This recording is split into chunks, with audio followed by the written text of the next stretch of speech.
Ayan, good evening mga katropa. So in this video mga katropa, mag-flex ko lang tong tinanim kong mga buto ng Indian tree.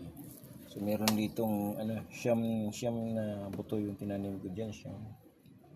Yung iba natabunan. Tatlo yan, tatlong ganyan, tatlong. So siyam yun. So araw ngayon ng Lunes,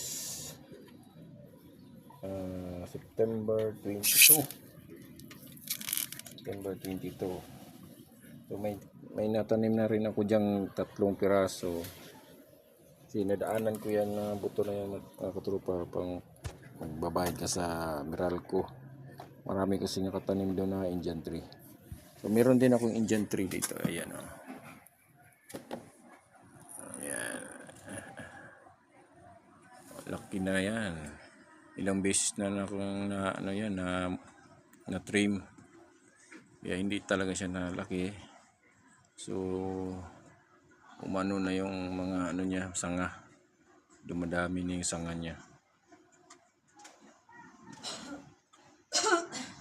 So Indian tree yan mga kapatid, Indian tree. Maganda siya sa mga gilid ng bahay. Mahaba na siya ng gusto. Ayun lang siya. Indian tree. So abangan natin ito mga katropa kung ilang araw siya bago tumubok or mag-sprout. Sa English pa, sprout. Ayan, thanks for watching mga katropa.